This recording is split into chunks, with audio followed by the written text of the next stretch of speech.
Now back to the purpose of the commandments. Before we continue though, let us ask two more questions. Tell me, what is the mark of the beast? I bet you don't know what it is, do you? If you think you do, pause this video right now and write it down before we continue. Also, tell me, what is the mark of the one and only true God, the Father, the Almighty, the God of creation? Do you know what it is? If you do, pause this video again and write it down before we continue.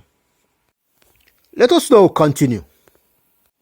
Welcome back, my brothers and sisters. This is Module 5 Part 2, talking about the 10 Commandments.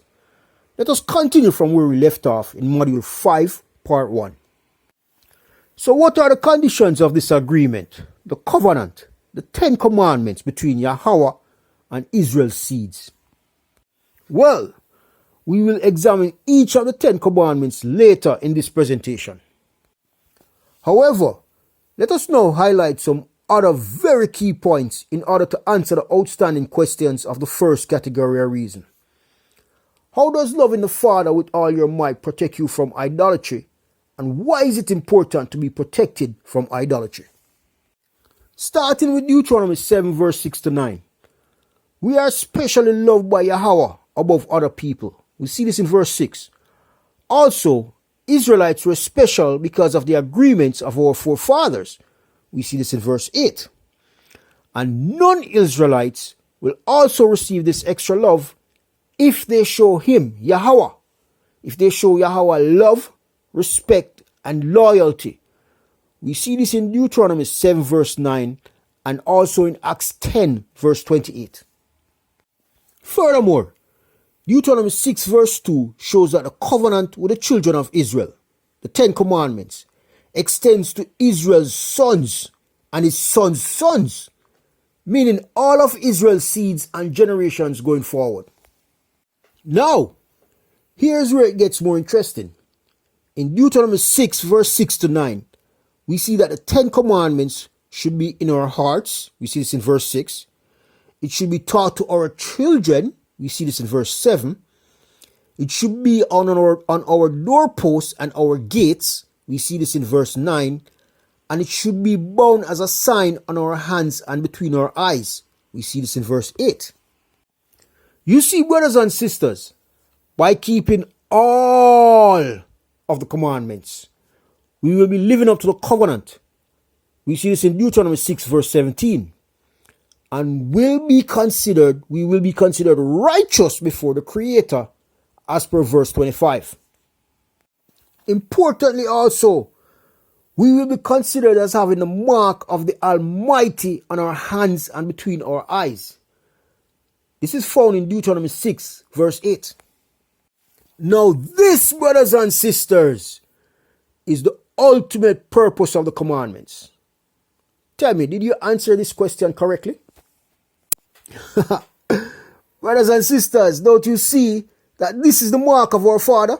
The 10 Commandments is the mark of Yahweh, and those who keep all of his 10 Commandments will have his mark. You see, it is this mark that is referred to in Revelation 7 verse 3. Those people that keep all, you notice I keep emphasizing the all. Those people that keep all of the Creator's 10 Commandments will have the seal in their foreheads and will be spared the devastation during the Great Tribulation. On a slight side note, once more, some of you are asking if only 144,000 people will be saved according to Revelation 7 verse 3. The answer is that only 144,000 people alive at that time will be found worthy to be saved. The time of the Great Tribulation. You see, brothers and sisters, righteous people who died before the tribulation will be saved and allowed to enter the kingdom of heaven. This is in Revelation 20 verse 4 to 5.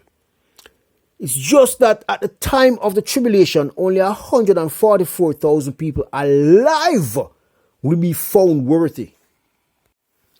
I know some of you are saying that this sounds harsh, considering that billions of people will be alive on earth at that time. However, keep in mind that only 8 people were found worthy during the time of Noah. And during the destruction of Sodom and Gomorrah, only 4 people were found worthy. So going back on track, in Revelation 22 verse 14, our Savior Yahushua states that blessed are those that keep the Father's commandments, so they may enter the gates of heaven.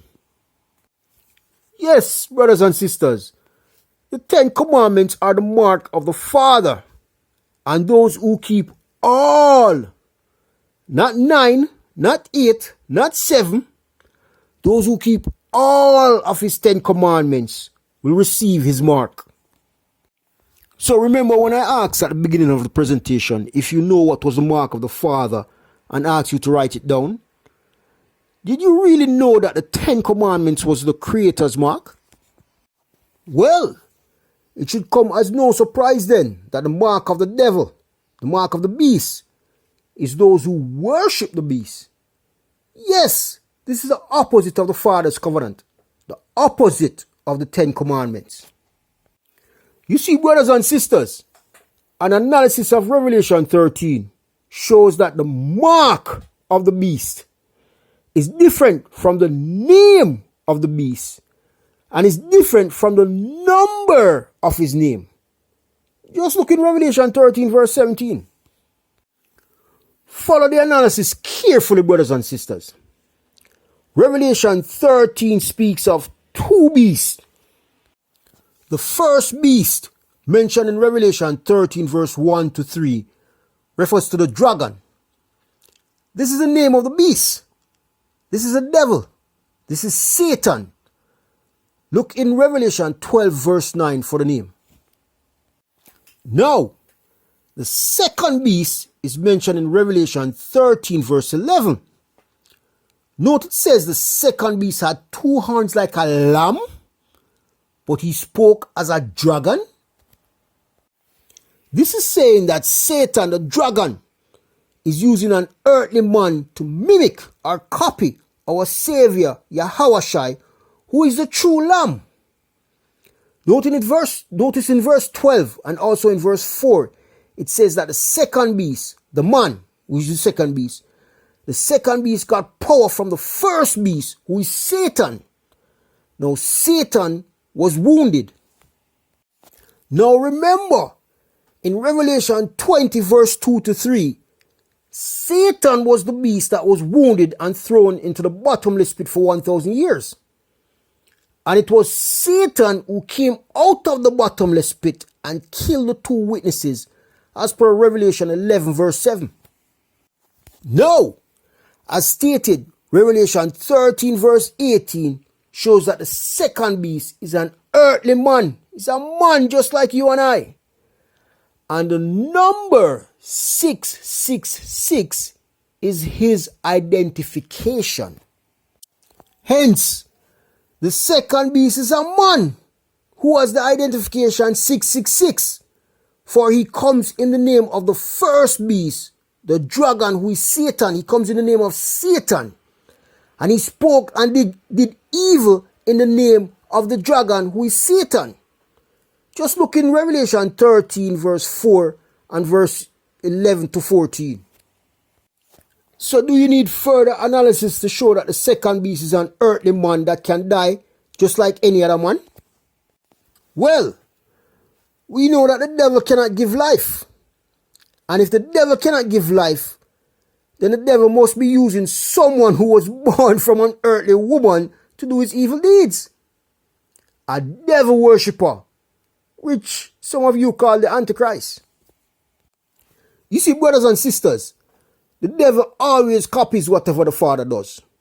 So in the same way that the Father sent our Savior, Yahushua, and Yahushua came and died for us, it's the same way the devil will send his copy, the Antichrist, who you call the Antichrist, I should say, who will also die.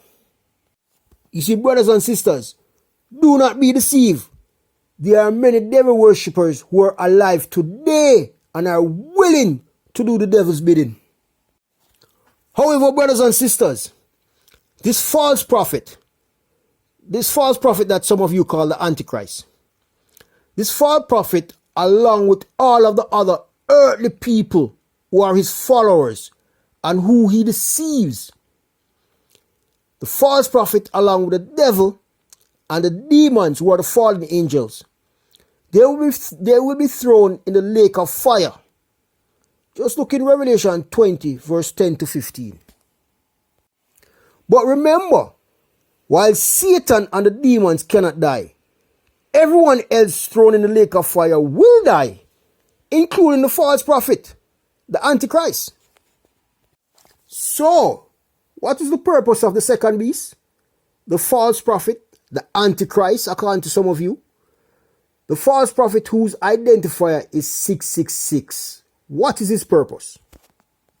Well, according to Revelation 13, verse 12 to 17, his purpose is to do great wonders. We see this in verse 13. He's also sent to deceive men on earth. We see this in verse 14. He's there to cause men on earth to worship the first beast, which is Satan. We see this in verse 12. And he's sent to make man receive the devil's mark, as per verse 16, and to kill those who do not worship Satan, the first beast. We see this in verse 15 and verse 17. So basically, brothers and sisters, he's sent to do the reverse of our Savior, Yahawashi, who some of you call Jesus Christ.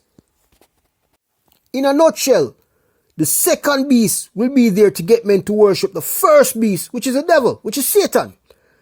And by worshiping Satan, men will receive the devil's mark. Hence, the mark of the beast is the worship of the beast. This is the opposite of the 10 Commandments. And those who worship the beast will have his mark. The opposite of those who keep the 10 Commandments, who will have the Father's mark. Therefore, again, the mark of the beast is the worship of the beast. So those who worship the beast, those who worship Satan, will get his mark. This is different from the name of the beast. The name of the beast is Satan, the devil, the dragon, the first beast. Now, the name of the beast is also different from the number of his name. The number 666 is the identification of a man who is the second beast, who comes in the name of the first beast, Satan. Brothers and sisters, the number 666 is not the mark of the beast. It is not the mark of Satan. This number 666 is the identification of a man who is the second beast, who will come in the name of the first beast, who is Satan. This is copying our Savior, Yahawashi, who comes in the name of the Father, Yahweh. You see, brothers and sisters, Revelation 13, verse 18, clearly states that the number 666 is the number of a man. So who exactly is this man? And what exactly is the identification, the 666? Is he the 666 member of a club, company, clan, or tribe? Or will he be the 666 president or leader of a country? This we do not know. But what does it matter? What we do know is that he will have great power given by the dragon. So much so that he will perform many wonders and deceive many to worship Satan. Look in Revelation 13, verse 13 to 14. However, our true Savior, Yahawashi, again, who some of you call Jesus Christ, Yahawashi clearly states in Matthew 24, verse 23 to 31, that we should not follow or be fooled by the false prophet. For Yahawashi will be coming down from the clouds with great power and glory.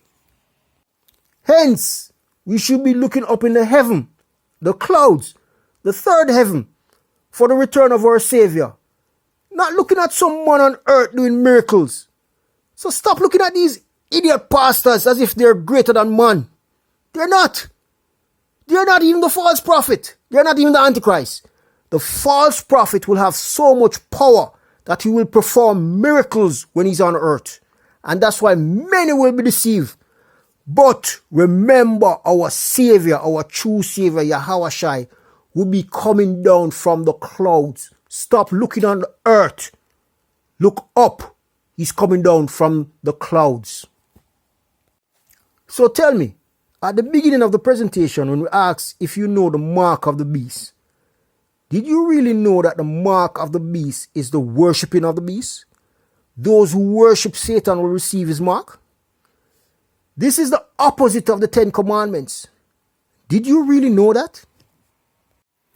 Brothers and sisters, I hope you are getting the underlying message within this presentation. If you're not acknowledging and doing all of the 10 Commandments, then effectively you're worshiping the devil. You're worshiping Satan. And this is how simple it is. Sunday worshiping is a day dedicated to worship the sun god. Going to church on Sunday is not the true Sabbath. You're breaking one of the 10 Commandments. A lot of us are doing it and not even realizing that we're breaking the commandments. So brothers and sisters, it is important to know all of the 10 Commandments and keep all of the 10 Commandments. This will be expanded further in this presentation. But right now, brothers and sisters, let us take another break and continue in part 3.